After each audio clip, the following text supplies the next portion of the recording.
A woman with a gnarly past looking for a second chance. A recently orphaned kid and his protective pup looking for someone to love. A ruthless criminal looking for his missing money. With such perfectly aligned storytelling targets, it's baffling how badly 9 Bullets misses the bullseye.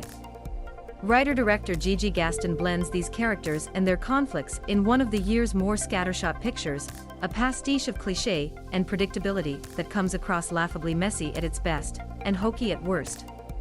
It's a dud, yet one made semi-palatable thanks to a decent performance from leading lady Lena Headey, and of all things, a soulful ballad Diane Warren.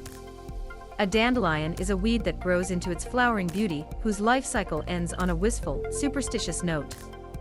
An opening close-up, lingering on this puffball of wispy white seedlings taking flight on a gentle breeze, stands as a metaphor for our heroine.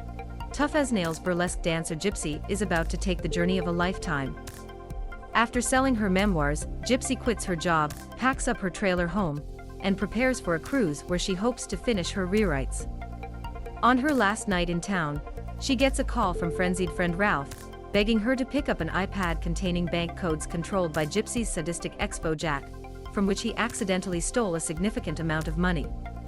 Reviews 9 Bullets C. 9 Bullets director Gigi Gaston, runtime 96 minutes, rating R language English, cast Lena Headey, Dean Scott Vasquez, Sam Worthington, Lala Anthony, Kem Jagande, Zachary Murin, Martin Sensmeyer, Emma Halser, Barbara Hershey. Availability in theaters and on demand April 22nd. What neither Ralph nor Gypsy knows is that Ralph's son Sam already has the iPad containing the sought-after codes. Desperately fleeing a group of Jack's goons led by loose cannon Tommy, Gypsy and Sam make their way to Sam's uncle's home in North Dakota. But as the odd pair slowly begins to bond, Gypsy finds herself drawn back into her manipulative ex's arms and deceitful schemes. For as much as the film coasts on the genuinely sweet, playful interactions of Gypsy and Sam's relationship, the screenplay is riddled with maddening, misguided contradictions. Characters meant to be taken seriously are gifted with either wildly problematic backstories or silly eccentricities. The mysterious trauma Gypsy is trying to escape is an unsavory choice in which to root her female empowerment arc. The villain, meant to ooze power and sex appeal, comes across as a dim-witted blowhard with an oral fixation. Casting a milquetoast leading man like Worthington in that part, much less opposite Headey, who elevates her poorly drawn material with depth and dimension, only further strains believability. Despite a positively brisk running time, the audience is so far ahead of the characters that nothing is surprising. And after the premise is set up, modulating tone quickly becomes an issue. There's a surprising lack of finesse utilized in blending the narrative's explicit sex and brutal violence with the levity-infused hijinks of a road movie.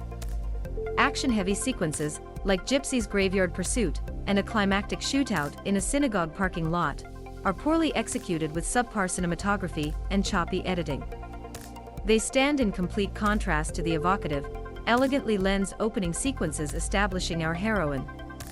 9 Bullets C. Character developments rarely lead to satisfactory conclusions. A few superfluous storylines fail to connect, mainly those involving Jack's bid for mayor through corrupt connections held by his seductive girlfriend Lisa, and a change of heart made by henchman Eddie's. Tasman, a troubled exotic dancer whose Porsche SUV Gypsy steals, injects a desperately needed sense of buoyancy and humor to the proceedings. Meanwhile, Barbara Hershey plays Gypsy's reclusive friend Lacey, and despite a ham-handed introduction she delivers a strong Linda Hamilton-esque cameo appearance, confidently wielding a shotgun and vanquishing those who threaten her. The film curries a modicum of goodwill by finishing on the resonant notes of That River, a bluesy gospel anthem sung by J.A.C. Ross with lyrics by the prolific Oscar-nominated songwriter Warren, reflecting on character-driven themes about not compromising or surrendering. Still, it feels like more thought was put into those powerful verses than was put into the actual feature that houses the song. It's clear Gaston aspired to emulate films like Man on Fire and A Perfect World, yet her film rarely rises to those quality levels. There's very little gunpowder propelling these bullets.